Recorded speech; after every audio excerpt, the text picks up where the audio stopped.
Buenos días a todos. Continuamos hoy con nuestro curso de Filosofía del Derecho y queremos remitirnos a la comunicación que se hizo en la semana pasada, de la cual estamos pues en pantalla poniendo pues el apartado respectivo, donde se plantea que a partir del 18 hasta el 6 de agosto vamos va a estar abierto el CIA para subir las notas. En ese contexto, pues como ya lo habíamos planteado, vamos a continuar el curso hasta la próxima semana, de acuerdo al calendario que les habíamos pasado.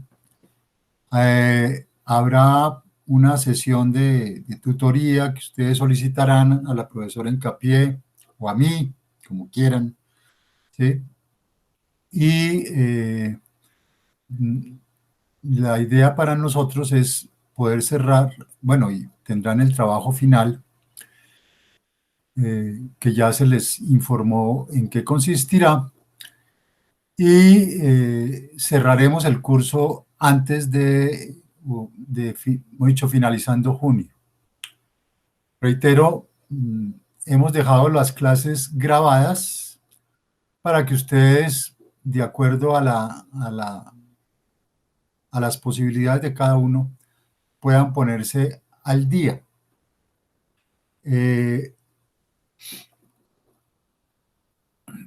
Así que, como lo dice la circular, las sesiones o los espacios de discusión que ustedes quieran dar se harán es desde la plataforma de Convergencia por Colombia, que es el espacio que la universidad abrió para continuar discutiendo pues, la situación actual. Entonces, en ese contexto, como les decía, continuamos hoy con la penúltima clase, que será el paradigma de Habermas, y dentro de 8 días tendremos las conclusiones. En 8 días les informaremos ya cuándo tienen que entregar pues su parcial final, el concepto de derecho, y con eso pues cerraremos este curso. Bueno, voy a entrar ya entonces a el desarrollo de la penúltima sesión. Es la última sesión básicamente de contenido, con la cual pues pretendemos cerrar ya propiamente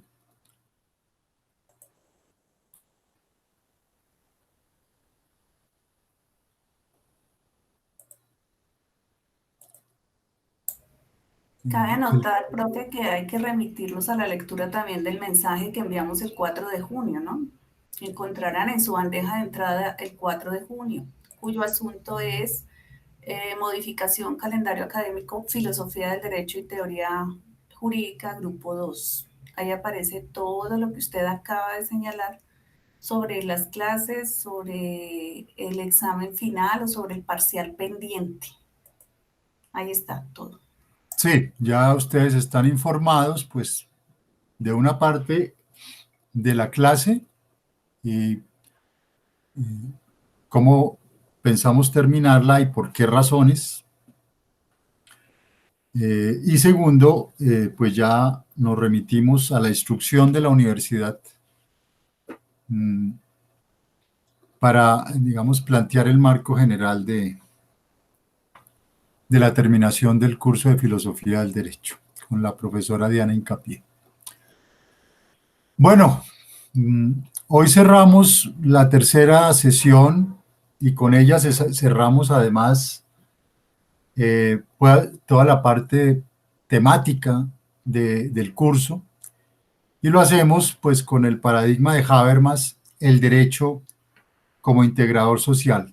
Solo nos quedará la sesión de conclusiones en 8 días, ya para cerrar pues el curso propiamente dicho. Como habíamos planteado en algún momento, la sospecha sobre lo jurídico tiene dos grandes ramas.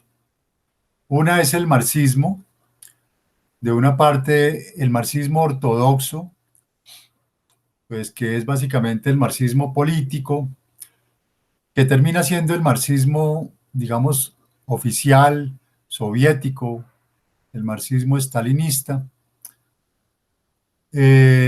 Y en el mismo marxismo, la otra tradición constituyente, que es el marxismo heterodoxo, el marxismo crítico, el marxismo académico.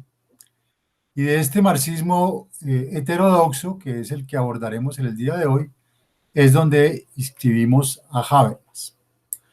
La otra rama, pues, es el pensamiento francés, que ya vimos en las teorías críticas del derecho, postestructuralismo, el posmodernismo, y ambas de una forma u otra, con un peso u otro, van a tener incidencia en las cuatro grandes teorías críticas del derecho que a partir de los 60, digamos, van surgiendo y van teniendo, digamos, una expresión a nivel particularmente europeo y estadounidense, y de las cuales pues sobrevive solamente quizá la última, los Critical Legal Studies, en las diferentes proyecciones que han tenido los Critical Legal Studies. Vamos a centrarnos hoy, por tanto, en el marxismo heterodoxo, que es de donde surge la teoría crítica del derecho, la teoría crítica, la escuela de Frankfurt, y pues una teoría crítica del derecho igualmente inscrita en ese contexto. Recuerden que habíamos visto cómo el marxismo y la división que hay en el marxismo entre el marxismo ortodoxo y el heterodoxo hunde sus raíces en la diferenciación que se ha hecho entre lo que se conoce como el joven Marx, ¿sí?, que es el Marx todavía que viene de la influencia hegeliana, que está rompiendo con Hegel, que va en un proceso de, digamos, de maduración de su propia perspectiva, de su propia voz, y posteriormente el Marx ya maduro, que para los ortodoxos será el Marx marxista, porque este joven Marx, para los ortodoxos, sobre todo para los estalinistas, no era marxista, era más bien para algunos liberal, para otros republicano, ¿sí? Pero en realidad el joven Marx se centra, como su maestro Hegel en buena parte, en el problema de la alienación. Y para él, la emancipación solo puede darse en la medida en que se supere la alienación, que más tarde pues ya él vislumbrará como una alienación no solo, llamémosla así, política o social, sino también una alienación económica. Pero en este punto el joven Marx, para superar la alienación, plantea un concepto de democracia plena o de democracia real, que será el concepto que más tarde Negri va a reivindicar, porque solo esa democracia real, podríamos también denominar democracia radical o democracia revolucionaria, puede generar las condiciones de un hombre pleno, de un hombre total, es decir, de un hombre desalienado. Entonces, el joven Marx pone su acento en que no hay emancipación real si no hay superación de la alienación, ¿sí? Obviamente, más tarde el régimen soviético, aunque supera el fetichismo de la mercancía, y eso, digamos, es común a todos los regímenes del socialismo real, ¿sí?, se supera sin duda el fetichismo de la mercancía en cuanto que ya no hay apropiación privada de la producción social, pero el punto era que no se superaba la alienación, es decir, que la alienación incluso se exacerbaba en el socialismo real, y por esa razón el estalinismo y los regímenes que han florecido orientados por el estalinismo siguen rechazando al joven Marx, digamos, como dentro del marco conceptual marxista. El joven Marx entonces pone su acento en que no hay emancipación si no se supera la alienación. Pero ya el Marx maduro hace el tránsito de la crítica de la alienación a la crítica de la economía política, y ahí es cuando ya va a concebir pues, lo que él va a llamar la concepción materialista de la historia, la metáfora pues, del edificio en el cual la estructura económica es la base de la sociedad.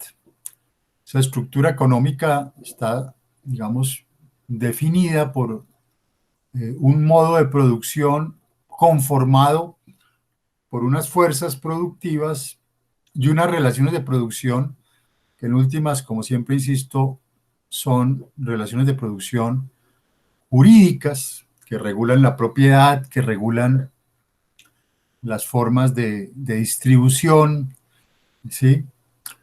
Eh, frente a las fuerzas productivas que son la, las clases sociales que producen realmente, digamos, las condiciones materiales de existencia, como las llama Marx,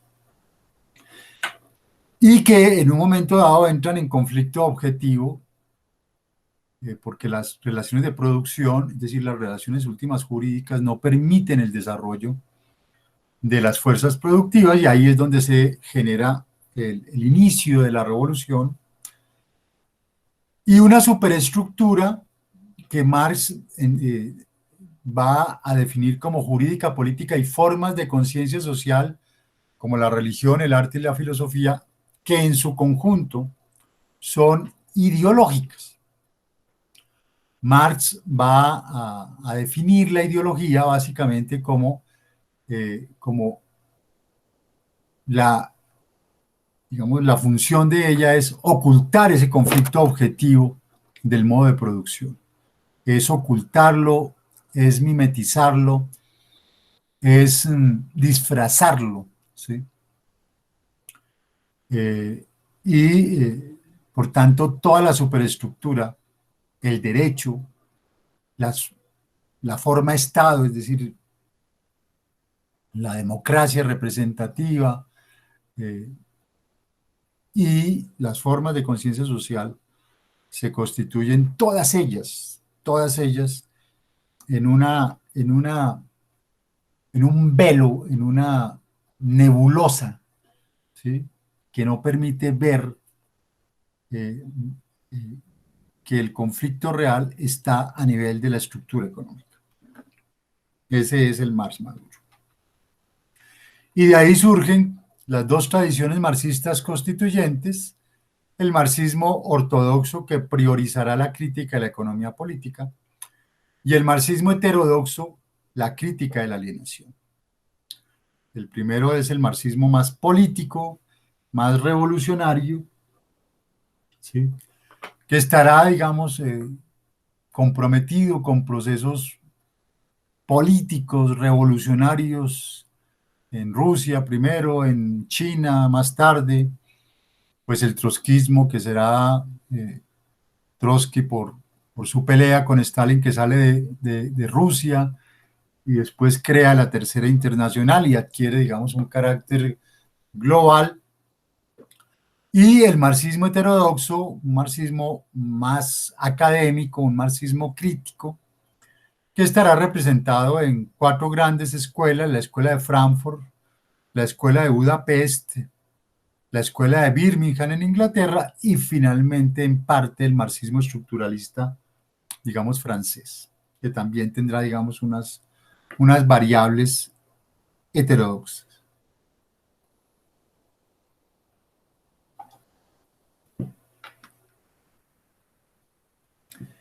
Ese marxismo heterodoxo se va a inspirar en tres autores en su momento, que están además íntimamente relacionados con el proceso revolucionario ruso, con la Revolución Rusa y también con la fallida Revolución Alemana.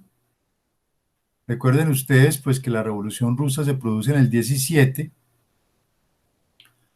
y la Revolución Alemana se produce más o menos en el 18-19, pero es abortada, ¿sí? Es traicionada, y la salida institucional de esa abortada Revolución Alemana va a ser la Constitución de Weimar, ¿sí? Esa constitución, que en buena parte es como nuestra tatarabuela de la Constitución del 91, es la salida, digamos, llamémosla reformista, del proceso revolucionario alemán, que no culmina en una revolución, culmina en la Constitución de Weimar. Y en ese contexto, estos tres autores, Ernst Bloch, George Lukács, húngaro, y Karl Korsch, alemán, son los que básicamente van a darle, digamos, una relectura a la interpretación revolucionaria, porque su acento, más que en la crítica de la economía política, más que en, digamos, los logros de la Revolución Rusa en términos económicos, que en cualquier momento, cualquier forma en ese momento son bastante relativos. Y por supuesto, la Revolución Rusa le toca enfrentar unos problemas de miseria y de hambre que, como algunos, digamos, tratadistas y especialistas lo han planteado, es lo que en última la conduce al autoritarismo, al estalinismo, al totalitarismo, porque pues le cuesta mucho trabajo realmente resolver los problemas materiales de una sociedad que era además semifeudal prácticamente, y que le impone a la Revolución Rusa unas exigencias autoritarias para preservarse supremamente complejas, que al final desvirtúan, digamos, toda la pretensión, digamos, emancipatoria plena que la revolución había tenido. Y deriva en una dictadura, en la dictadura estalinista, que va a ser una de las dictaduras también más terribles, que se prolongará hasta la muerte de Stalin, inicialmente en 1953, pero que después perdurará prácticamente hasta el final de la Unión Soviética. Eso es lo terrible, digamos, de la Revolución Rusa, que adopta, digamos, un matiz absolutamente totalitarista. Estos tres autores ya en ese momento empiezan como a confrontar esa línea economicista que con Stalin empieza a adquirir la Revolución Rusa. Y los tres coinciden en rescatar de una parte el problema de la alienación, ¿sí? Tanto en Hegel como en el joven Marx, como en rescatar igualmente la dialéctica materialista frente a la dialéctica idealista hegeliana. Esos son, digamos, un elemento que los tres tendrán, digamos, en común. Y a partir de ahí, pues, y con el apoyo, como siempre lo insisto en decir, de unos industriales, del hijo de un industrial argentino judío, que, digamos, es el que da digamos, el que cede el capital semilla a la Universidad de Frankfurt para crear el Instituto de Investigación Social, ¿sí? Da una plata, da un capital, ¿sí? Se llama José Félix Weil, judío, judío argentino, pero que también tenía raíces alemanas. Entonces él va a Frankfurt y dice, mire, yo voy a poner este capital para que se cree un instituto de investigación social. Y se crea el Instituto de Investigación Social, más conocido como Escuela de Frankfurt, o la teoría crítica de la sociedad. Y la gran pregunta, pues es esa, ¿no? Detrás de la alienación y del problema de la alienación, básicamente está esa pregunta de si soy feliz en esta sociedad. Y en cierta forma, esa pregunta será la que terminará respondiendo o la que intentará, digamos, responder la Escuela de Frankfurt. Pero particularmente al comienzo, en especial, alguien que hará parte de la Escuela de Frankfurt, pero que no hará parte del Instituto de Investigación Social, porque el Instituto de Investigación Social solo podían hacer parte de él los profesores, ¿sí? Profesores de planta de la Universidad de Frankfurt. Y este personaje, que es Walter Benjamin, nunca logra habilitarse como profesor, ¿sí? Desafortunadamente, por diversas razones, no por incapacidad, sino porque siempre está el gusanillo y la zancadilla del burócrata en las universidades, y pues él desafortunadamente cae en esa trampa y desgraciadamente no logra habilitarse como profesor. Pero sin duda, Walter Benjamin es el gran heredero cultural, intelectual, espiritual de toda la problemática de finales del siglo XIX y comienzos del siglo XX. Él retoma, ¿sí?, a los poetas malditos, retoma el romanticismo, retoma el teatro de Bertolt Brecht, retoma la literatura, digamos, de Proust, la literatura de Eliot, ¿sí? Recoge todo este movimiento que en Alemania se llamó tormenta e ímpetu. Y él como judío, porque todos estos autores son judíos, orgullosamente judíos, recoge igualmente una tradición que está inserta también en el catolicismo indirectamente, porque recuerden ustedes que el judaísmo, pues básicamente su libro, su texto es la Torá, y bueno, la Torá comparte con la Biblia los 5 libros, los primeros 5 libros de la Biblia, ¿sí? Recuerden que, digamos, el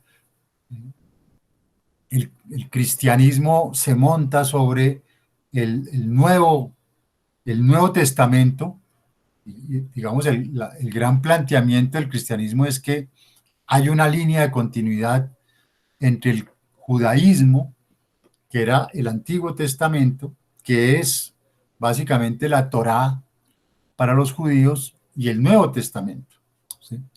Lo que los judíos no aceptan es el Nuevo Testamento, pero el Antiguo Testamento que llaman los cristianos es el texto sagrado de los judíos. Y dentro de la tradición, digamos, judía, hay una, digamos, una rama mística que es la Cábala, que es, digamos, el estudio de ese Antiguo Testamento para los católicos, de esas sagradas escrituras, de las escrituras que le entrega Dios a Moisés en el monte Sinaí, ¿sí? Y que, digamos, más allá del mensaje alegórico entraña toda una visión en últimas del universo, que la Cábala resume en parte en lo que llama el árbol de la vida, prácticamente, que es lo que ustedes encuentran ahí a su izquierda, es una gran visión del universo y de su dinámica. ¿Sí? Entonces, Benjamin no solamente es un profundo conocedor de esa cultura de tránsito entre el siglo XIX y el siglo XX, sino que recoge igualmente, digamos, esa tradición cabalística, esa interpretación profunda, llamémosla así, de la Torá, ¿sí? De lo que llaman los cristianos el Antiguo Testamento. Y en el Antiguo Testamento hay una parte pues, muy importante que yo los invito a explorar, que es, digamos, la rebelión de Lucifer, estrella de la mañana, la rebelión de Lucifer contra Dios, ¿sí? Y la derrota de Lucifer. Porque de aquí deriva Benjamin en un texto que será más tarde en el 21 para una crítica de la violencia, donde se formula muchos de los elementos de filosofía del derecho que va a recoger de alguna forma la Escuela de Frankfurt. Y esa idea sobre el derecho eh, es es compleja, pero es muy rica al mismo tiempo. Tiene una riqueza simbólica muy profunda. Y es que ahí, herencia de la Cábala, herencia de esa interpretación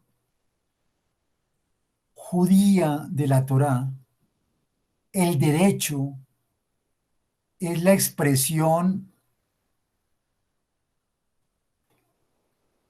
de esa lucha demoníaca. Yo debo reconocer, no estoy en proceso pues de investigar y profundizar este elemento que la verdad me ha cautivado.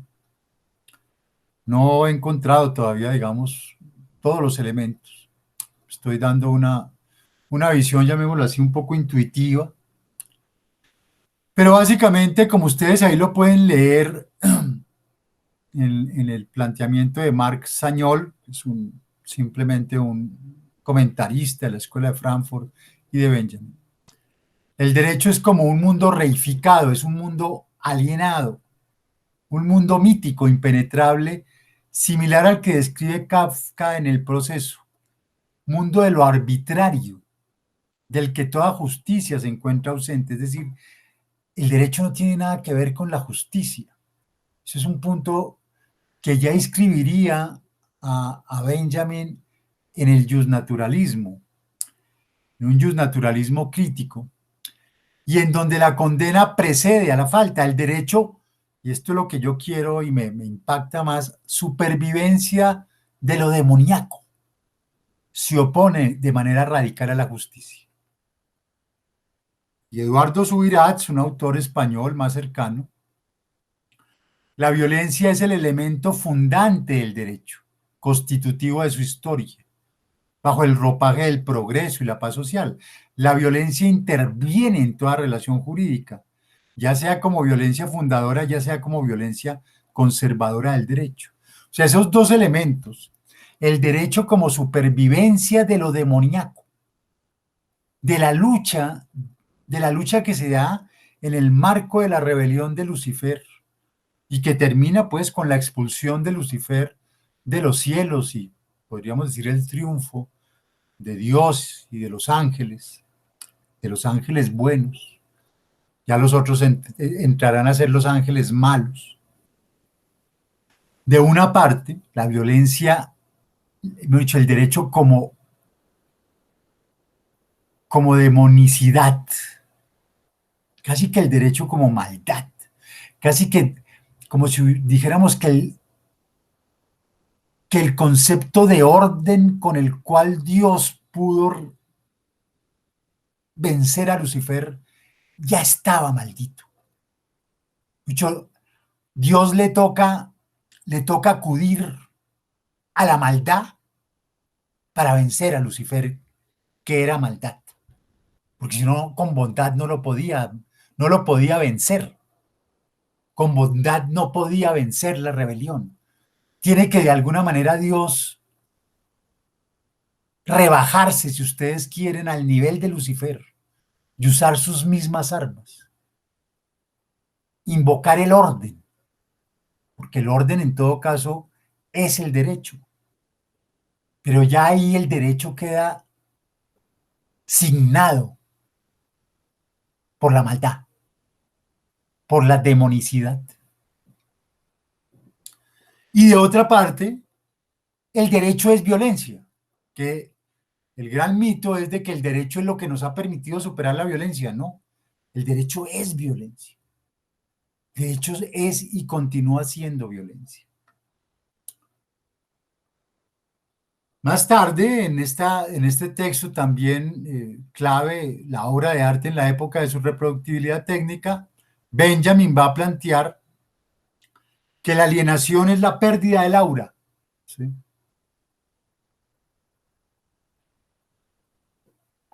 Para no enredarnos en esto, simplemente el aura es esa sensación de plenitud, que como él lo invoca ahí en esos ejemplos, es de pronto estar a la sombra de un árbol en una tarde de verano, es de repente ver caer el crepúsculo, ¿sí? En la silueta de unas montañas, momentos en los cuales uno se siente pleno, ¿sí? Se siente identificado con el absoluto. Y eso le permite a Benjamin precisamente plantear que el absoluto es la identificación con su entorno, que la identificación con el absoluto es que nos sintamos plenos, que sintamos la tranquilidad, la felicidad de vivir, de estar en una sociedad justa, de estar en una sociedad que nos puede ofrecer unas condiciones dignas de vida, no importa en qué clase social estemos, pero sentir que esa sociedad nos ofrece a todos unas condiciones dignas de vida.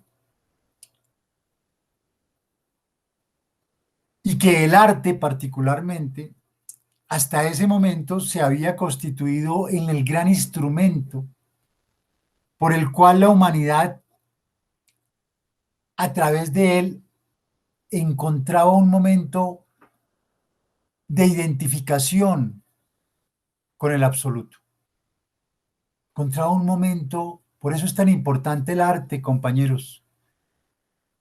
Sobre todo ustedes que están estudiando derecho, les reitero y les insisto, no se reduzcan solamente al derecho, no se reduzcan solamente a estudiar normas, no se reduzcan solamente a argumentación jurídica, no se reduzcan solamente a hablar de derecho y a estudiar derecho, porque lo que lo hace a uno persona no es el derecho, lo que lo hace a uno persona es la cultura, lo que lo hace a uno persona es el arte, es la formación estética. ¿Sí?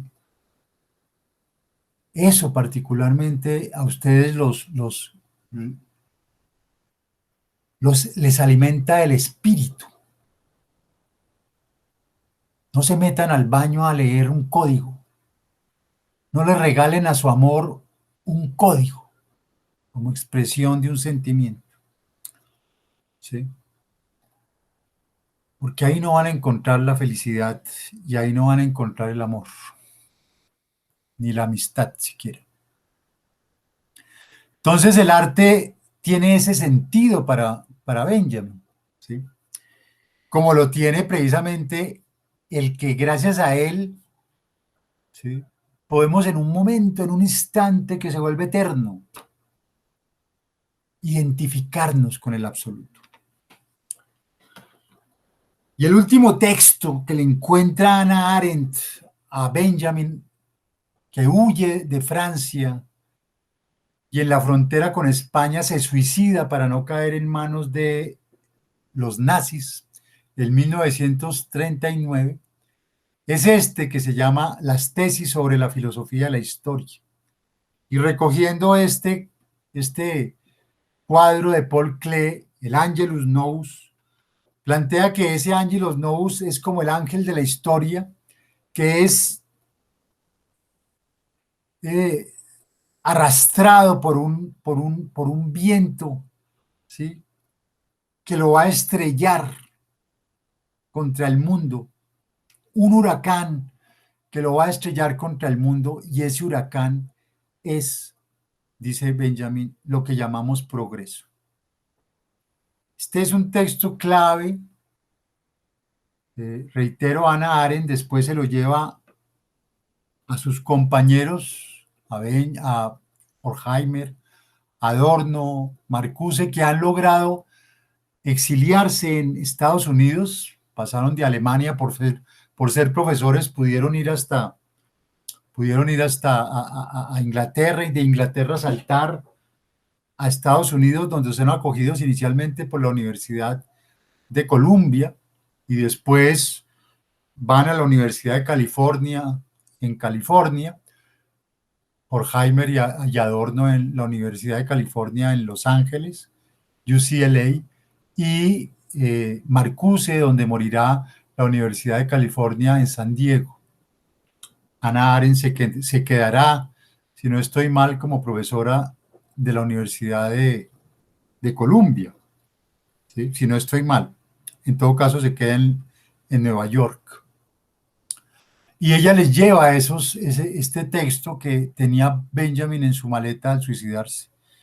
Y esto sin duda es lo que genera el giro de la escuela de Frankfurt, que ya venía, digamos, indirectamente estudiando y abordando el problema de la alienación como un dato sociológico, pero que a partir de acá, indudablemente, lo vamos a ver ya en Horkheimer, crítica de la razón ilustrada, ¿sí?, la crítica de la razón instrumental, la razón ilustrada que deviene razón instrumental, ese es el progreso. La crítica de Adorno a la industria cultural, porque se suponía que la cultura nos emancipaba, pero lo que Adorno va a ver es que, al contrario, la cultura nos está desalienando. Y Marcuse, que ya va a ver todo el conjunto de la sociedad como un gran dispositivo alienante, casi que adelantándose a Foucault. Y la escuela de Frankfurt se orienta, por tanto, y a partir de ahí, las tres generaciones, y hoy podríamos hablar ya de una cuarta generación de escuela de Frankfurt, van a dedicarse a ello. En especial la última es muy interesante, Raquel Yagi y Helmut Rosa, que se han dedicado a estudiar sociológicamente la alienación. Entonces, la alienación, que ya obviamente Benjamin casi que anticipa lo que iba a ser el holocausto nazi, que es la máxima expresión de alienación que podemos encontrar en el siglo XX y en el mundo y en la modernidad tardía, hacen que uno pueda de estos autores derivar una teoría, voy a decir más bien una filosofía crítica del derecho, ¿sí? Una filosofía crítica del derecho con vocación sociológica, un Walter Benjamin donde el derecho aparece como demoníaco y alienador, Horkheimer el derecho como instrumental y autoritario, Adorno el derecho como masificador y deshumanizante, y Marcuse el derecho como hegemónico y unidimensional, ¿sí? aunque ellos no desarrollan propiamente una teoría del derecho o una filosofía del derecho, en los cuatro encuentra uno elementos para redondear una teoría crítica del derecho, ¿sí? No solo una teoría crítica social, sino una teoría crítica del derecho, filosofía del derecho. Y ahí tienen ustedes, pues, en cierta forma, Picasso, que es también se inscribe dentro del socialismo, que es un defensor del socialismo. En este cuadro, Guernica, que es una denuncia sobre los bombardeos eh, de Franco y de los nazis a un pueblo vasco en un día de mercado, masacrando mujeres, ancianos, niños, como el cuadro que simboliza eso y la violencia, que se vuelve sin duda uno de los cuadros más representativos del siglo XX, en la parte de arriba, ese sol, en ese sol que era el símbolo de la ilustración del iluminismo, en ese sol, dentro del sol hay un bombillo.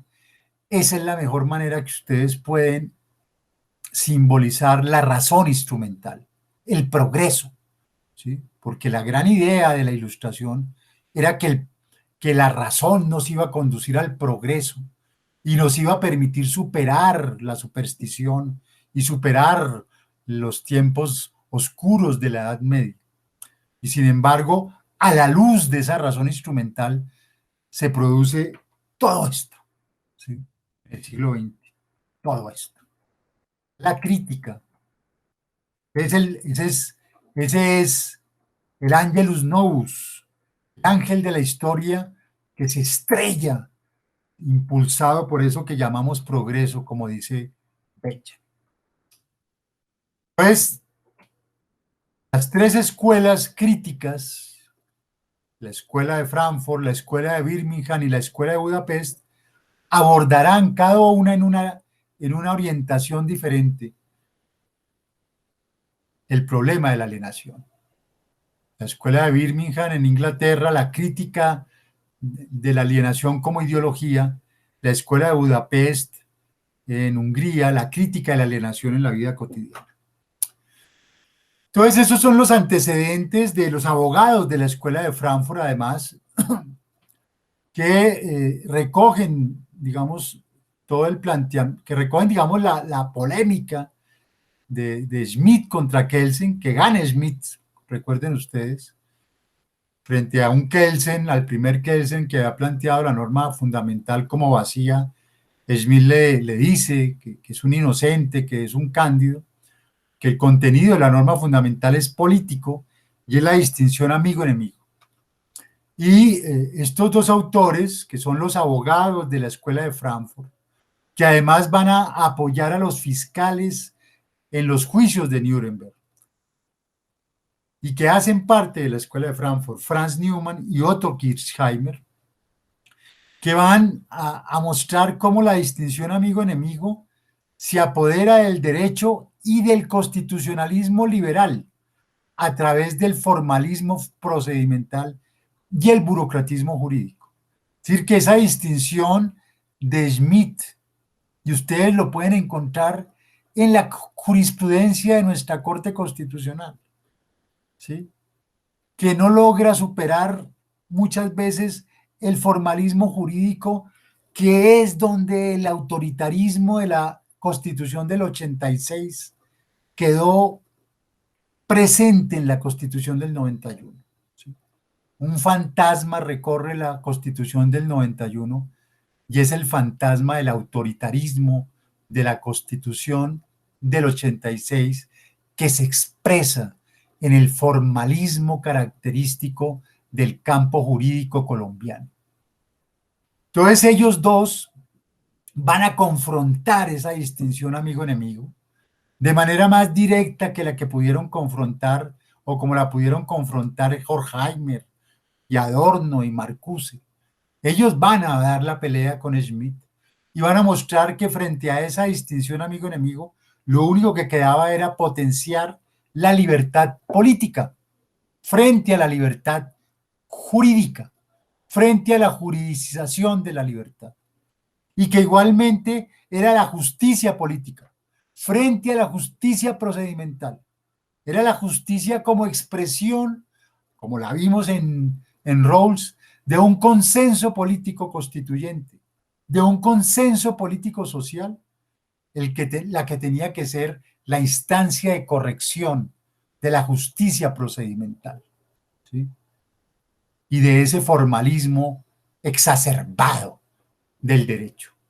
Porque, como dice el dicho, en los detalles está el demonio, ¿sí? En el formalismo está lo demoníaco del derecho. De ahí viene Habermas.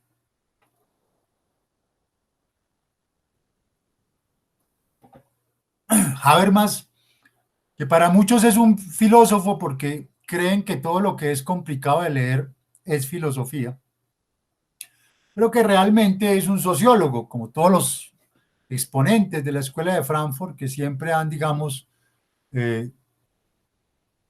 y que se han inscrito y han defendido esa mirada sociológica. No hay forma de hacer, digamos, para ellos filosofía, entre comillas, sin un piso sociológico. Habermas además tiene su teoría del derecho, que es esta que plantea en lo que ha sido su última gran obra, Facticidad y Validez, Facticitat und Geltung, ¿sí? Que se publica en 1992. Inicialmente Habermas se inscribe dentro de toda la discusión epistemológica de la década del 60, que es el gran cuestionamiento, la gran ruptura epistémica, como lo dirá Michel Foucault, donde Thomas Kuhn, confrontando el positivismo, hablará de que la ciencia se sustenta en paradigmas que son al final también relativos, que están imbuidos de hermenéutica, ¿sí? Está Gadamer, quien va a plantear que el único método válido para todas las ciencias es la hermenéutica, incluso para el método, las ciencias empírico-analíticas. Y está Foucault, que va a decir que todas las ciencias sociales, incluido el derecho, son ideológicas, por tanto son pseudociencias. En ese contexto entra Habermas y va a plantear pues que aunque estamos en un proceso, digamos, de tránsito a una nueva epistemología, a una nueva reflexión epistemológica, que es la que se va a conocer como poscuniana o posempirista o pospositivista, pues de cualquier manera había que partir, digamos, de unos hitos inamovibles, y es de que tenemos tres grandes, digamos, tipos de ciencias: ciencias empírico-analíticas y un método hipotético-deductivo, ciencias histórico-hermenéuticas y un método hermenéutico interpretativo, y ciencias sistemáticas de la acción, cuyo método, la autorreflexión crítica, es, digamos, la del psicoanálisis, o eventualmente la de ciencias sociales, como lo que él vaya a denominar la crítica de las ideologías, que en buena parte puede animar, digamos, los estudios políticos o puede animar los estudios sociológicos. Ya aquí, aunque no lo aborda directamente Habermas, el derecho queda inscrito dentro de las ciencias histórico-hermenéuticas, lo que significa que el derecho no es una ciencia emancipatoria. Y esa es de las grandes, digamos, y de las posturas quizá más confrontables epistemológicamente, llegar a decir que el derecho es una ciencia emancipatoria. De pronto al final, en la próxima clase, podamos ver eso un poco más en detalle. Pero lo importante aquí es que, digamos, Habermas indirectamente ya ubica el derecho dentro de lo que serían las ciencias histórico-hermenéuticas. Y pues viene el tránsito de Habermas el abandono a la filosofía como matriz de interpretación societal y la asunción de la sociología reconstructiva como matriz de interpretación societal. Esto quiere decir que en Habermas, a partir de aquí particularmente, Habermas jamás van a encontrar ustedes que dé un planteamiento prescriptivo, un planteamiento normativo, un planteamiento filosófico, un planteamiento conceptual, sino tiene como base, como fundamento, estudios sociológicos, estudios empíricos, ¿sí? Habermas no es a partir de aquí un filósofo, ¿sí? Por eso, cuando ustedes escuchen, no, pero es que lo que Habermas plantea es un deber ser. No, Habermas no es tan imbécil, ¿sí? Ni tan cándido. Ya él sabe que no se pueden plantear esos deber ser en abstracto, como el filósofo que dice, es por aquí, es por allá. No, Habermas, insisto, no es tan estúpido, ¿sí? Todos, a partir de aquí, todos sus planteamientos, incluyendo su teoría del derecho, tiene un piso sociológico, tiene un piso empírico. Entonces empieza un diálogo con la sociología, que se va a manifestar en ciencia y técnica como ideología, el diálogo con Weber, en problemas de legitimación con el capitalismo tardío, el diálogo con Parsons, en el primero ciencia y técnica como ideología con Weber y con Durkheim, en el texto para qué aún hoy filosofía es donde abandona la filosofía analítica. Esto es importante, yo quiero que ustedes lo entiendan, porque la filosofía analítica es el punto de ruptura que se da entre las teorías de la justicia y las teorías de la argumentación. Esa filosofía analítica que rechaza Habermas porque simplemente se interesa en la clarificación del lenguaje, en el derecho, en la filosofía del derecho, después toma el camino de las teorías de la argumentación, ¿sí? Y ahí se van a escribir Ras, se va a escribir McCormick, se va a escribir la tópica, se escribe la lógica jurídica, ¿sí? Leída desde el primer Wittgenstein, ¿sí? Y se escriben incluso lecturas de lo que desde esa perspectiva es la hermenéutica jurídica, que no es más que exégesis, ¿sí? Entonces, Habermas va a rechazar esa tradición analítica. ¿Por qué? Porque solamente se interesa por problemas de clarificación del lenguaje. Pero en el derecho no se interesa por problemas de justicia. Y la justicia no es un problema solamente procedimental. La justicia es un problema social, como lo hemos visto en esta época, ¿sí? Estoy hablando de junio del 2021, donde las movilizaciones sociales vienen dándose desde hace 2 años. Eso que estamos viendo en las calles son problemas de justicia social que no se resuelven solamente de manera formalista y desde una justicia procedimental chata, ni desde teorías de la argumentación jurídica, ¿sí? Por eso Habermas rechaza esa línea analítica, que está muy presente hoy en día en las facultades de Derecho y que está muy presente hoy en día en los programas jurídicos. Después de esto, ya a mediados de la década de los 70, plantea Habermas la reconstrucción del materialismo histórico, que es también un diálogo muy crítico con Marx para mostrar las debilidades del planteamiento de Marx. Porque una de las cosas que el marxismo crítico reivindicó es que Marx no se podía leer como las Sagradas Escrituras, no se podía leer como la Biblia, ¿sí? Y que cada palabra de Marx era palabra sagrada, ¿no? Pues Marx tuvo, como bien lo dijera en algún momento Hegel, todos somos hijos de nuestro tiempo. Y Marx también.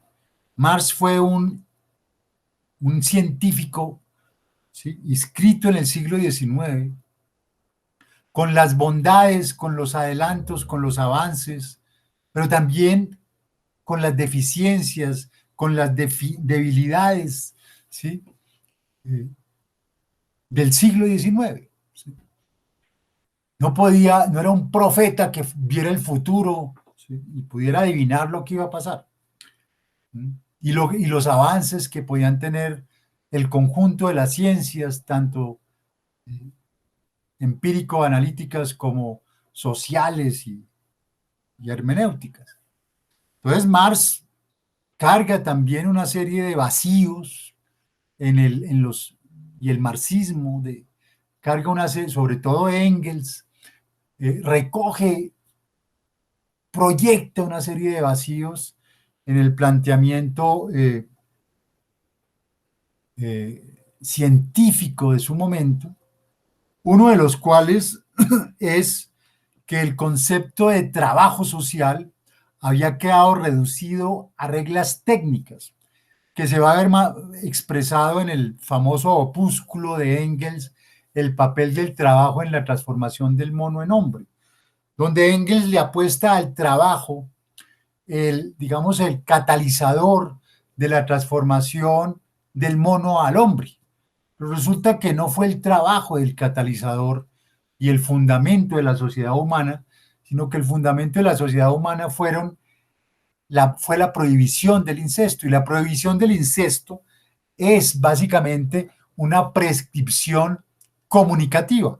Puede que no hubiera lenguaje todavía, pero cuando el primate le pega un coscorrón a su cría para que no se aparee con su hermana, pues ahí empieza de alguna forma, aunque no hubiera todavía lenguaje, a una prohibición del incesto, que es lo que va a permitir que paulatinamente pudieran formarse clanes, tribus, y de ahí surgieran la sociedad humana como tal.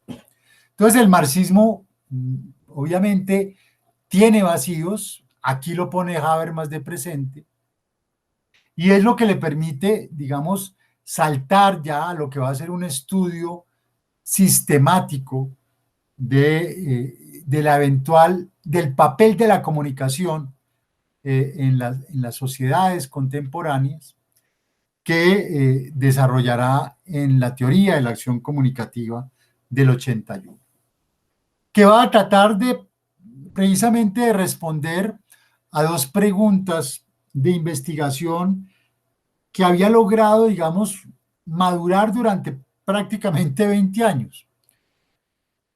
Sobre todo, digamos, la primera: ¿pueden las sociedades cohesionarse y legitimarse intersubjetivamente a través del derecho?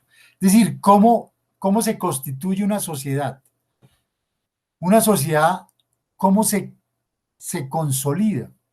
Se consolida a través de lo que se conoce como la intersubjetividad.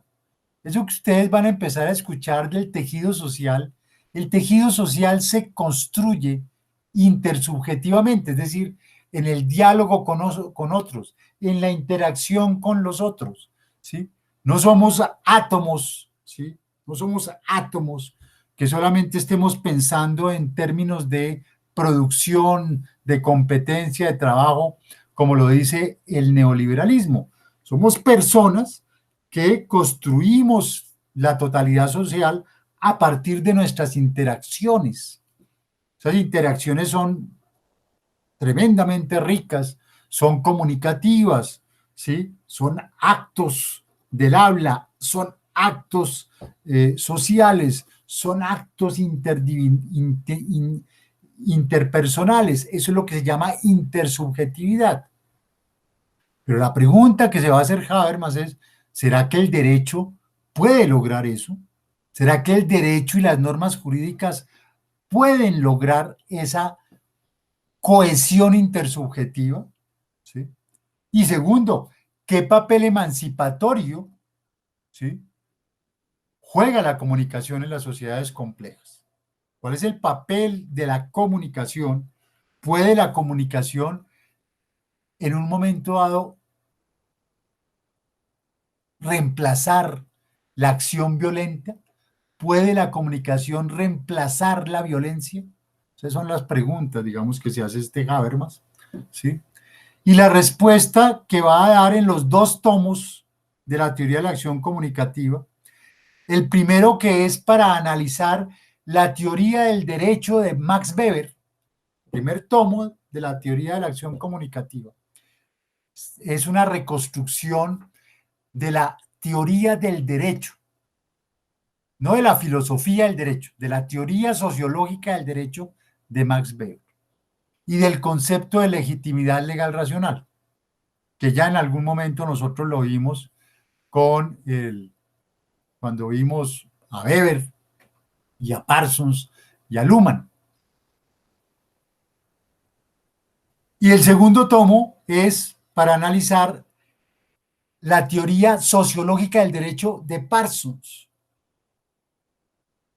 La conclusión, después de que Habermas reconstruye en el primer tomo toda la teoría sociológica del derecho de Max Weber, y de que en el segundo tomo reconstruye la teoría sociológica del derecho de Talcott Parsons, los dos grandes sociólogos del siglo XIX y siglo XX, ¿sí?, poniendo en juego pues otros planteamientos sociológicos, Durkheim, como les he dicho, ¿sí?, poniendo en juego obviamente planteamientos sociológicos como el de Marx, poniendo en juego el planteamiento también de Lukács, ¿sí?, poniendo en juego una serie, digamos, de perspectivas sociológicas e incluso prescriptivas en torno al derecho. La conclusión de Habermas es: el derecho, óiganlo bien, no sirve para cohesionar y legitimar intersubjetivamente la sociedad. Las normas jurídicas no sirven para que seamos amigos. Las normas jurídicas no sirven para enamorarnos. Las normas jurídicas no sirven ni siquiera para que simpaticemos entre nosotros, ¿sí? La legitimación intersubjetiva de la sociedad no es a través del derecho.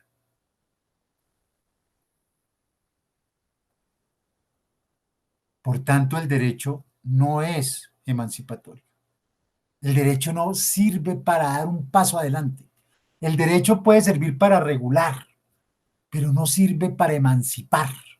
El derecho puede servir para reivindicar, pero no es emancipatorio. No sirve para humanizar. El derecho regula, ¿sí? Listo, no más. Ni siquiera el derecho sirve para ser justo. El derecho simplemente regula la sociedad. Ya lo vamos a ver, ahorita el análisis va a ser más fino en ese sentido, ¿sí? Pero además descubre ahí en la teoría de la acción comunicativa, ¿sí?, que es un libro trágico, porque no se lo leen los politólogos, no se lo leen los comunicadores, porque definitivamente los comunicadores no leen nada, ¿sí? De ahí porque esos comunicadores que tenemos, que son simplemente, son le hacen eco solo al poder, no tienen una visión crítica de nada.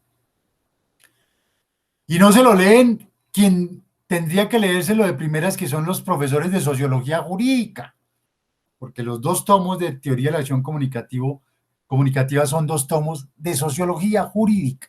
El primero, como ya les digo, la teoría sociológica del derecho de Max Weber, y el segundo, la teoría sociológica del derecho de Talcott Parsons.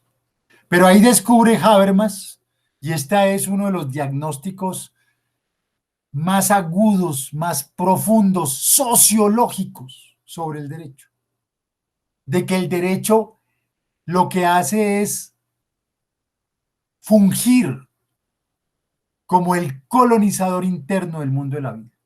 El derecho es el mandadero de los sistemas sociales, ¿sí? Los sistemas sociales, sistema económico, sistema político, sistema científico, sistema incluso moral, científico, sistema transporte, todos los sistemas sociales, a través del derecho, penetran el mundo de la vida. El mundo de la vida, que es el mundo de la cotidianidad, el mundo de la comunicación, el mundo de las autoridades que inicialmente consideramos legítimas, ¿sí? Ese mundo de la vida que es en donde vivimos, donde nos movemos, donde amamos, donde nos amistamos o donde odiamos, el mundo vivo, el mundo de la vida, ¿sí? Es colonizado por el derecho, como el instrumento de los sistemas sociales. Entonces los sistemas sociales, política, religión, salud, redes, trabajo, cultura, sociedad, todos los sistemas sociales penetran el mundo de la vida, penetran el mundo de la vida, regulan el mundo de la vida a través del derecho, a través del derecho, a través de las normas jurídicas, ¿sí? Y esas normas jurídicas, ¿sí?, Habermas las ve en 4 hornadas de juridización, en 4 tsunamis de juridización desde el siglo XVI-XVII, lo que se llama el Estado burgués, la ley, el concepto de ley, Estado burgués de derecho, concepto de, concepto de responsabilidad, ¿sí?, de autonomía y de responsabilidad, ¿sí? Ustedes para castigar, ustedes para regular tienen que partir de que son personas autónomas y para poderlas responsabilizar, ¿sí? La tercera hornada de Estado democrático de derecho, el concepto de participación política.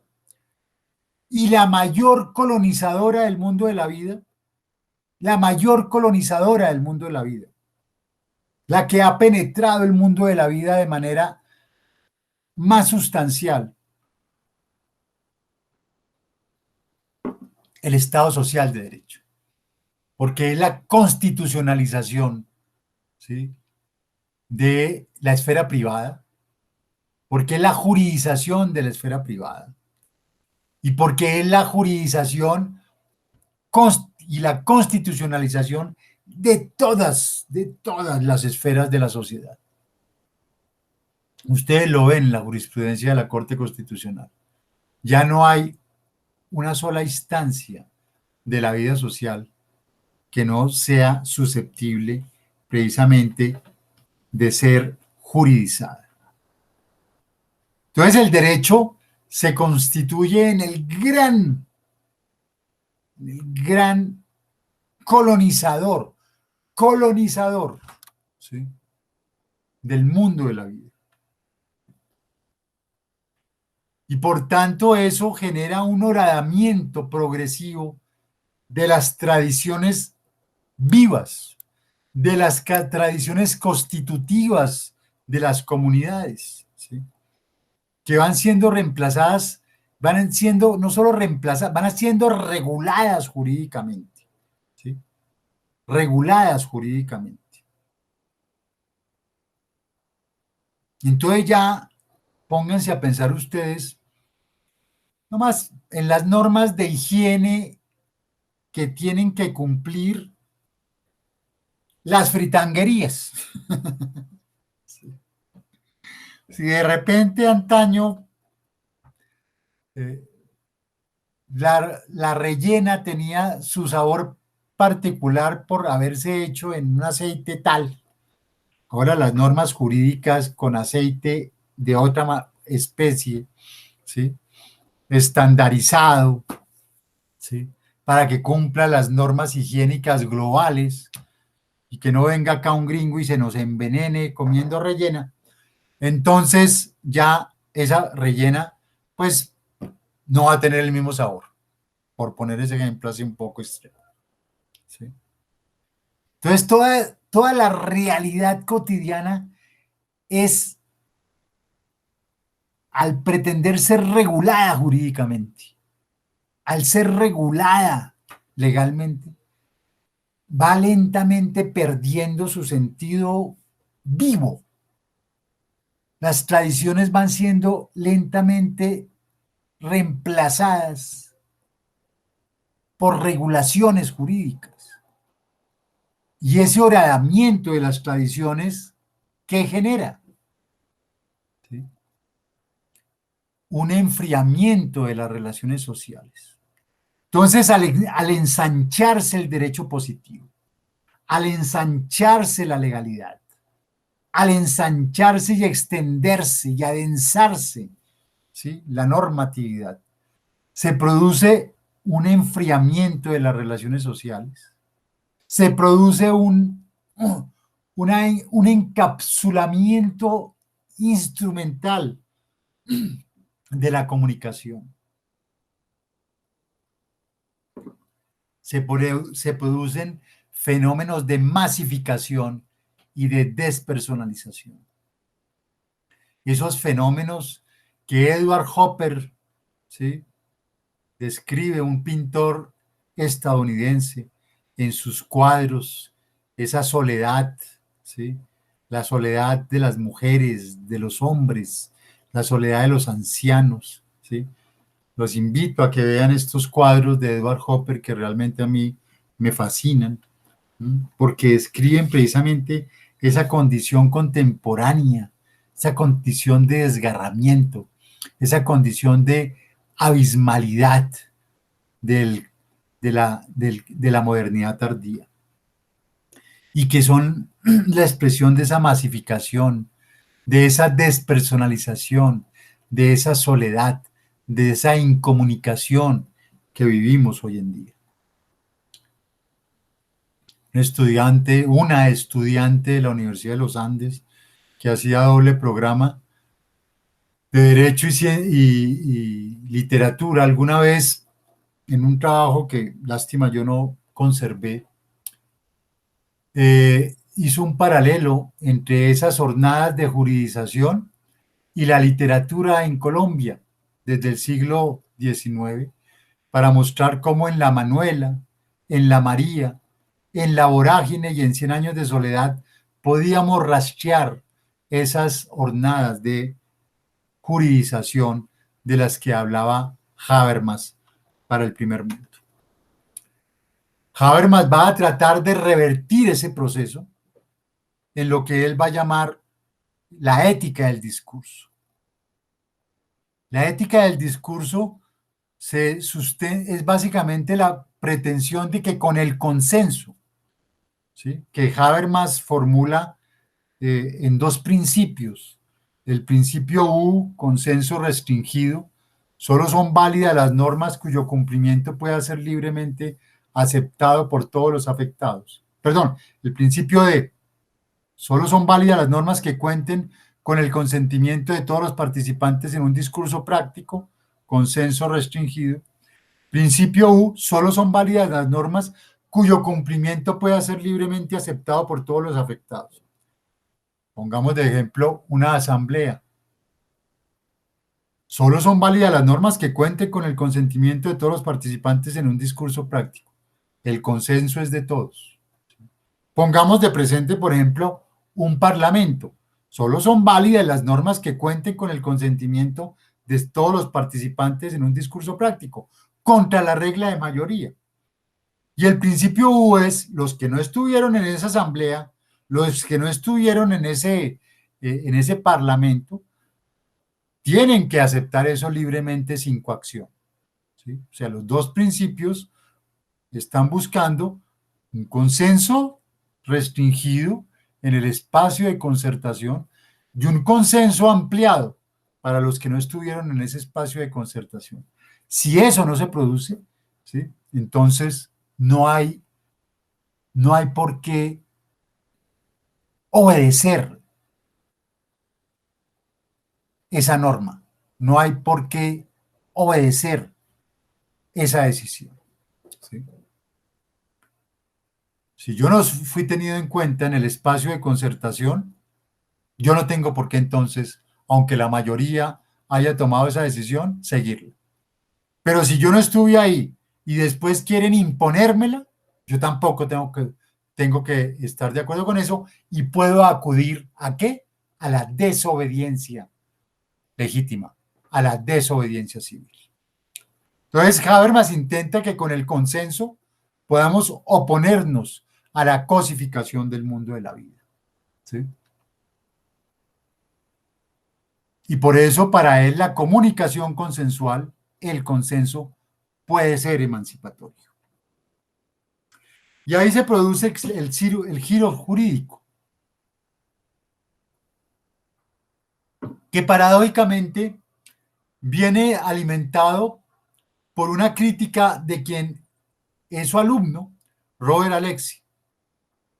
Recuerden que ya habíamos visto cuando vimos a Dworkin y Alexy, que el planteamiento de Alexy es coger la ética del discurso, el principio D y el principio U, y aplicarlo a las normas jurídicas. Y a partir de ahí Alexy desarrolla pues toda su teoría de la argumentación jurídica y posteriormente su teoría de la ponderación, de los principios, de los derechos fundamentales y de la ponderación.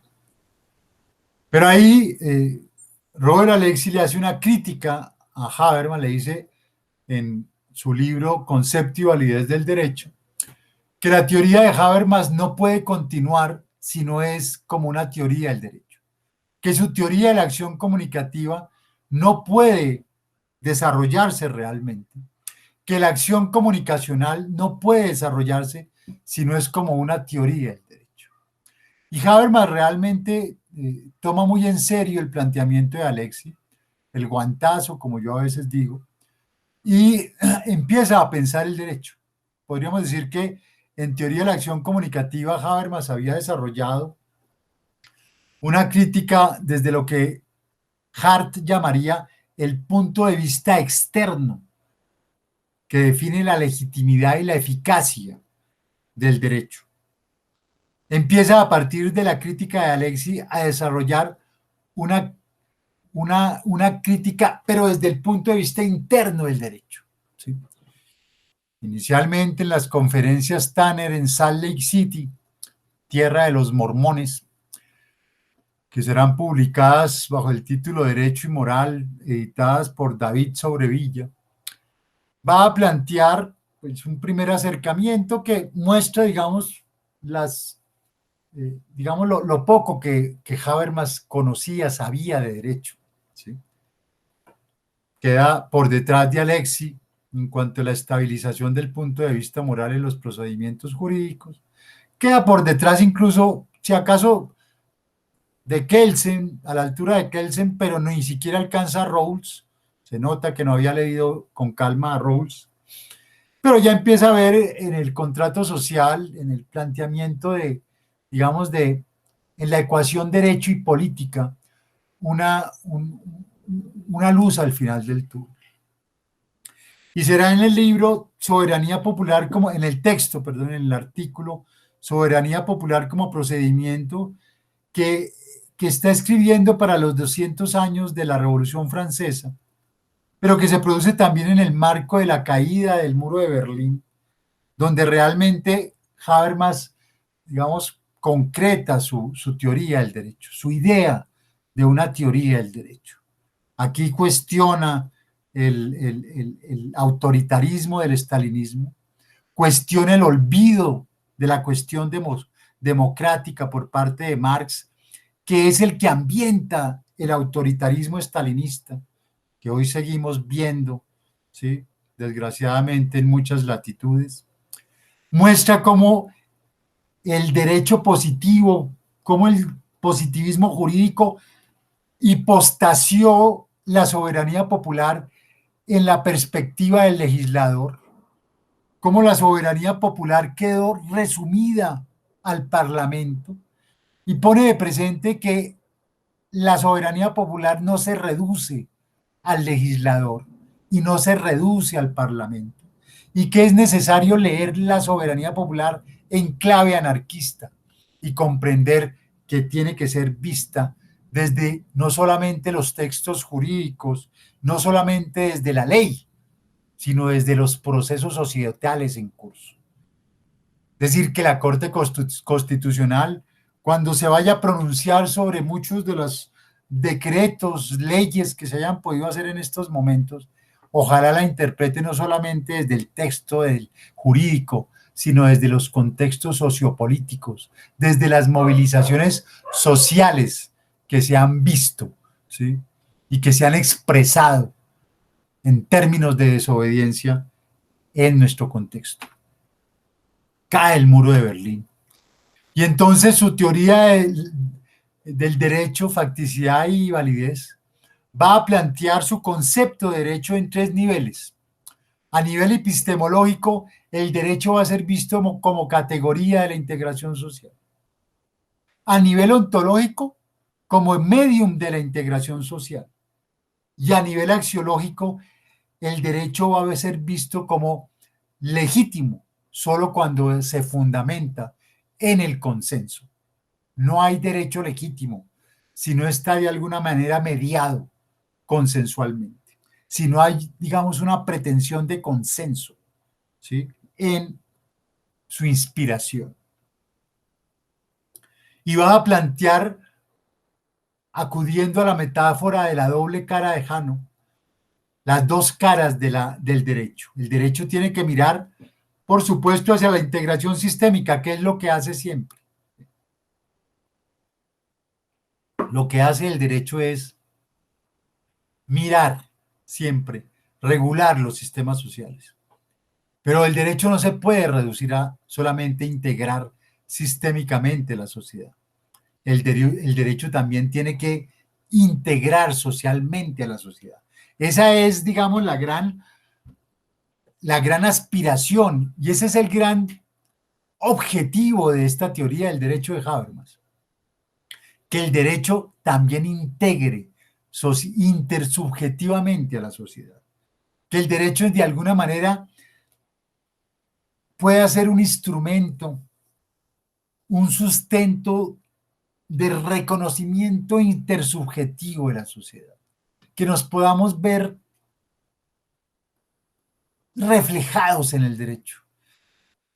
Que no sintamos que el derecho, que la ley es para los de Ruana, como reza el adagio popular aquí en Colombia, sino que es realmente, o que el derecho solamente le cumple a los de arriba, le cumple a los ricos, ¿sí?, le cumple a los favorecidos, ¿sí?, sino que de alguna manera también las diferentes formas de vida sientan que el derecho los protege, ¿sí?, los protege eficazmente, y que hacen parte de los procesos de formación del derecho, de configuración del derecho. Habermas retoma, como lo habían hecho antes Rawls y Dworkin para Estados Unidos, como matriz de los ordenamientos occidentales, el Constituyente de Filadelfia. Aquí Habermas retoma el Constituyente de París. Muestra que ahí se produce un consenso, que no fue solamente, como dijo Marx, un consenso burgués, que no fue solamente que la Declaración de los Derechos Humanos no fue solo la declaración de los derechos del bourgeois y no del citoyen. Muestra que también ahí, y obviamente como lo van a mostrar los historiadores anarquistas, también estuvo presente el pueblo francés, también estuvieron presentes las mujeres, ¿sí?, en el partido del pueblo, que eran los rabiosos, les enragés, ¿sí?, y que ahí se manifiesta también la expresión del consenso popular, ¿sí?, y que el fundamento político-moral del Estado democrático de derecho fue el consenso, ¿sí?, y que la Declaración de los Derechos Humanos fue una expresión consensual que involucró al pueblo francés, no solo a los burgueses, y que el consenso es expresión del paradigma republicano, mientras que el procedimiento de decisión del liberalismo es la regla de mayoría, mientras que el procedimiento de decisión de las élites es la imposición de las élites, y de los neoliberales es la ley del más fuerte, y de las dictaduras es la imposición autoritaria, y del estalinismo es lo que llama centralismo democrático, que no es más que un centralismo vertical, también autoritario. ¿Sí? Entonces, no es el consenso un procedimiento de decisión liberal. Del liberalismo es la regla de mayoría, del republicanismo es el consenso. Y ese principio consensual es el que, mediado democráticamente, es decir, aquí ya, aunque hay una aspiración consensual, empieza, digamos, en el marco de un cuerpo colegiado a operar el principio democrático, el que va a inspirar las 5 jornadas de derechos fundamentales en la modernidad. Libertades individuales, la modernidad tardía, libertades individuales, estatus legal del individuo y debido proceso que consagran la autonomía privada, libertades políticas que consagran la autonomía política. Prima, por supuesto, la autonomía política. Pero si los 3 primeros no son respetados, las libertades políticas se vuelven una dictadura.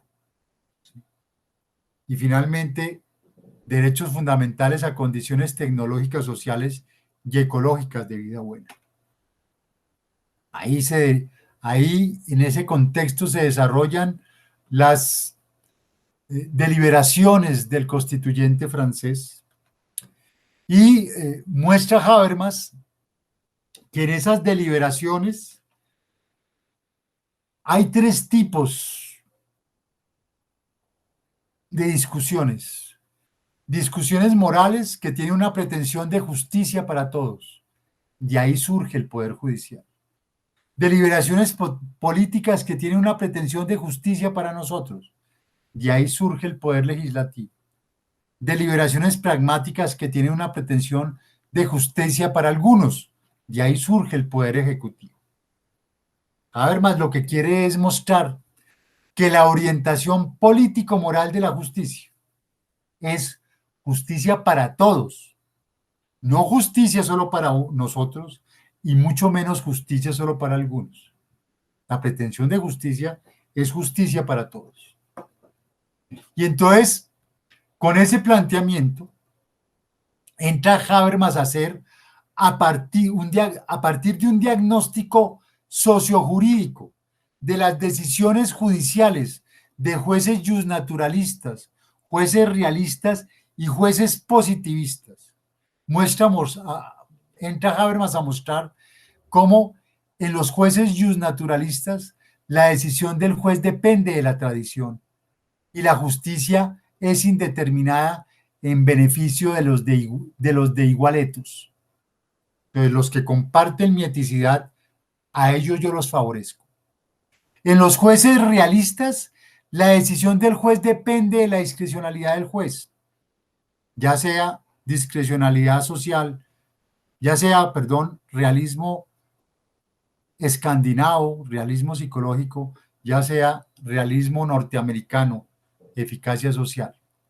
La justicia se da en función de la eficacia, una justicia indeterminada en virtud de la eficacia. Y en los jueces positivistas, la decisión del juez depende de procedimientos. La justicia queda sujeta a los formalismos legales en detrimento de la justicia material. Para Habermas, ¿quién resuelve esa indeterminación del derecho y esa irracionalidad de la justicia? La resuelve Dworkin con su respuesta correcta. Dworkin garantiza decisiones justas para todos. ¿Por qué?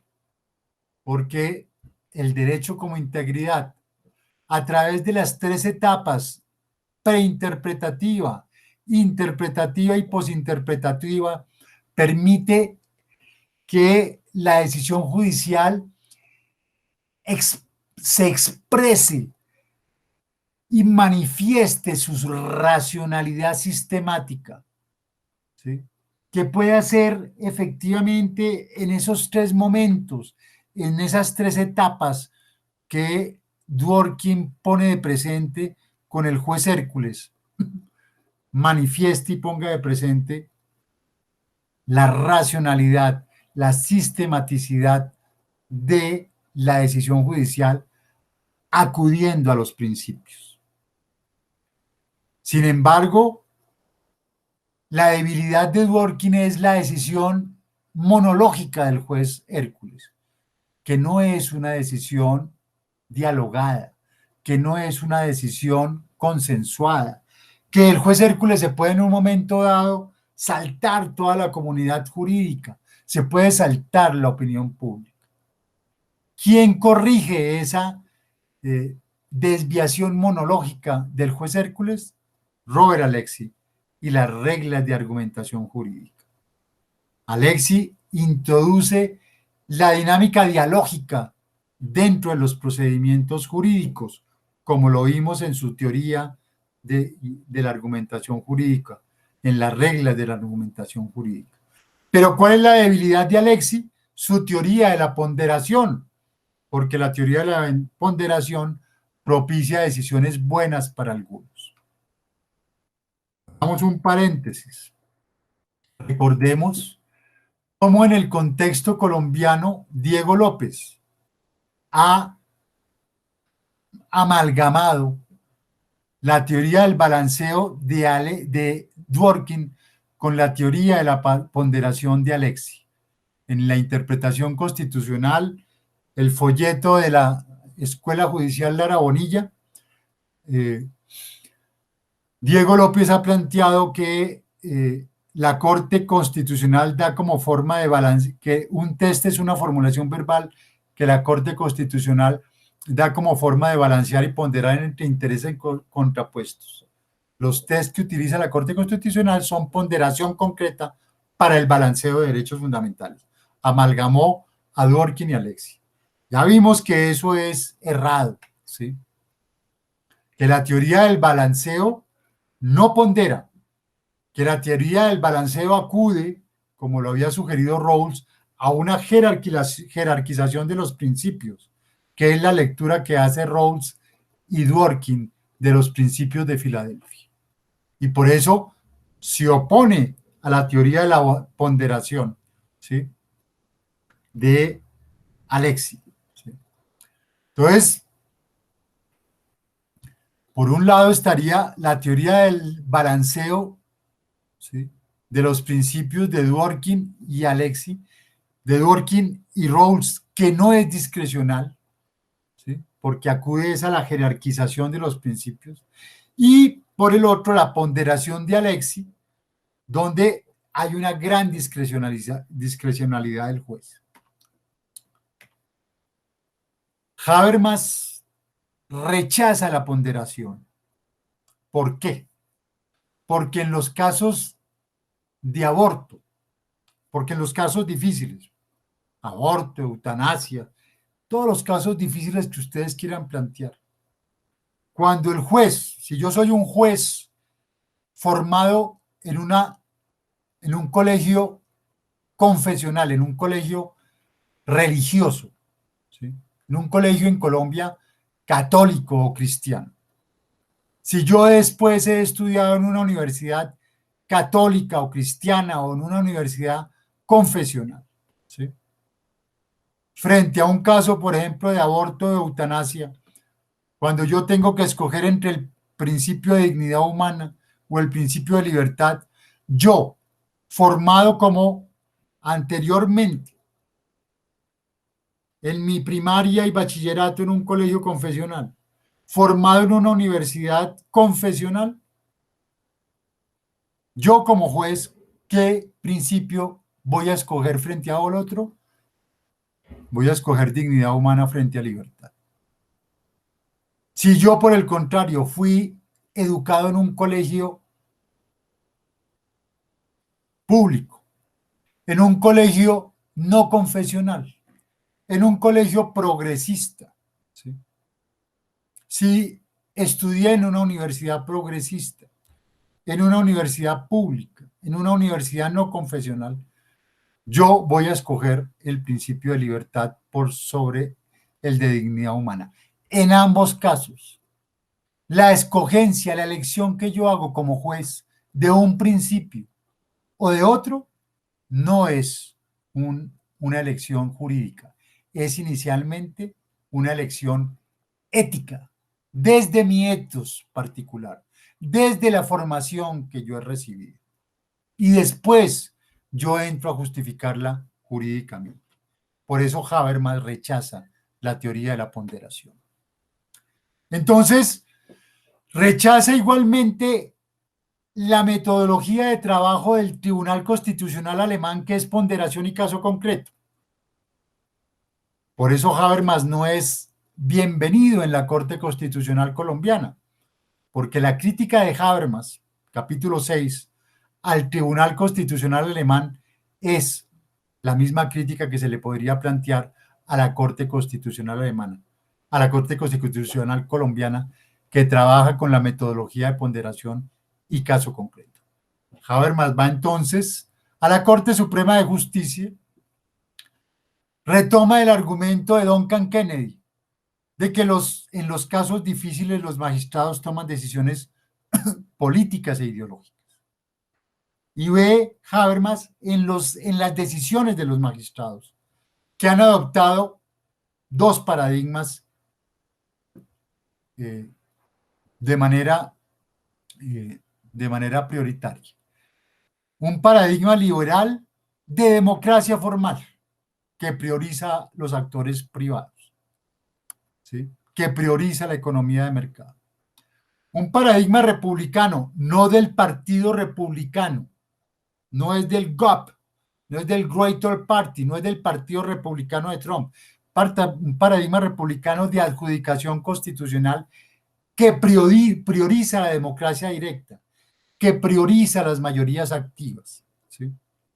Aunque Habermas simpatiza con ese paradigma republicano de adjudicación constitucional, ve un problema en ello, y es que se puede etitizar la decisión judicial, que se le puede poner el sello de un ethos particular a la decisión adjudicativa. Entonces Habermas va a un tercer paradigma, que él va a llamar un paradigma discursivo de democracia radical en defensa de las minorías. Acude a un modelo sociológico de política deliberativa de doble vía. Lo que le está tratando de decir al juez constitucional Habermas es esto: los sistemas políticos operan de esta manera. Hay el poder administrativo del Estado, hay una periferia interna, la sociedad civil kantiana, que está compuesta por ¿quiénes? Por los gremios, por los actores estratégicos, por los medios de comunicación, por los sujetos jurídicos de la sociedad, ¿sí? Esos son lo que Nancy Fraser va a llamar los públicos fuertes, ¿sí? Pero, y aquí incluye Habermas, otra sociedad civil, la sociedad civil hegeliana. Hay una periferia externa, ¿sí? Y esa periferia externa está compuesta por ¿quiénes? Por las diferentes formas de vida, por los estudiantes, por los desempleados, por los desfavorecidos, por las mujeres como minoría, ¿sí? Por las comunidades negras, por las comunidades indígenas, por la comunidad LGTBI, ¿sí? Por todos los que va a llamar Nancy Fraser los públicos contrahegemónicos. Si yo quiero tomar decisiones justas para todos, yo tengo que escuchar a la periferia externa y no solo la periferia interna. Yo tengo que tomar, como juez constitucional, retomar la perspectiva de esos públicos contrahegemónicos, de esas formas de vida excluidas que no tienen voz o que la tienen a través de las movilizaciones sociales. Esa es la metáfora de las exclusas. Son los procesos de formación y voluntad de opinión pública. Ojalá la Corte sepa ver en las movilizaciones ciudadanas de los últimos 2 años, ¿sí?, la expresión precisamente de esa sociedad civil hegeliana, la expresión de esos públicos contrahegemónicos, y tomen decisiones oyendo esa periferia externa y no oyendo precisamente solamente la periferia interna de los públicos hegemónicos. Ese es el patriotismo de la Constitución, que para Habermas constituye el vínculo unificador de una sociedad. Solo la Constitución como patria puede permitirnos a todos vivir, y en especial a las minorías, vivir bajo un mismo techo. Y ahí viene este planteamiento de Habermas sobre la desobediencia civil, que para nosotros hoy es una consideración a tener en cuenta, no solamente por la movilización social, sino también por los operadores jurídicos. La obediencia a la ley tiene que darse desde el reconocimiento voluntario de la justicia, que late en todo ordenamiento jurídico. Reconocimiento voluntario de la justicia. No se puede imponer la obediencia a la ley. Son los desempleados y los desfavorecidos los primeros en experimentar la injusticia. La presión de la desobediencia civil suele ser la última oportunidad de corregir los errores en el proceso de aplicación del derecho. Los tribunales tienen que admitir que la desobediencia civil no es un delito como los demás. La Constitución y el Estado Democrático de Derecho se justifican en unos principios que no se agotan en el ordenamiento jurídico positivo. Y si se persigue a la desobediencia civil como si fuera un delito, se incurre en la resbaladiza pendiente del legalismo autoritario, que niega la sustancia humana de lo multívoco cuando la democracia se alimenta de ella. Y en el último capítulo, Habermas además va a mostrar 3 paradigmas de derecho privado, ¿sí?, presentes en decisiones judiciales, ¿sí?, en el último siglo. Un paradigma liberal de derecho formal, ¿sí?, un paradigma de derecho material del estado de bienestar, y va a plantear un tercer paradigma que está surgiendo en el contexto de la globalización y de la transnacionalización del derecho, el paradigma de derecho reflexivo. Ese paradigma de derecho reflexivo es para Habermas el que garantizaría que no hubiera solamente una integración sistémica de la sociedad, sino también una integración social. Porque no solamente garantiza, digamos, guardadas proporciones, porque también eso se ha desvirtuado, se ha tergiversado, se ha desviado mucho lo que sería la consulta previa en nuestro contexto, ¿sí? Lo que pasa es que eso también se ha contaminado y se ha tergiversado. Pero es la posibilidad de que podríamos decir, en unos términos muy caricaturescos, las diferentes formas de vida entren en diálogo con los sistemas sociales, entren en diálogo con las grandes corporaciones, entren en diálogo con los sujetos, con los actores hegemónicos, con los públicos hegemónicos, y a partir de ese diálogo puedan concertar decisiones que permitan que haya una coordinación de sistemas altamente complejos, pero también permita que haya una integración social. Terminamos así entonces a Habermas en el vórtice de la pirámide. El consenso como una pretensión regulativa, ¿sí? Constituyente, incluso legal, y unos derechos fundamentales que ya operan, digamos, en el marco de la pirámide normativa. Justicia justa para todos, ¿sí? No justicia procedimental, no justicia buena para algunos, ¿sí? Sino justicia justa para todos, es decir, justicia política para todos, justicia que responda al consenso constituyente de todos y desobediencia de la opinión pública a la legalidad, desobediencia de la opinión pública a la legalidad. Bueno, con eso terminamos entonces Habermas.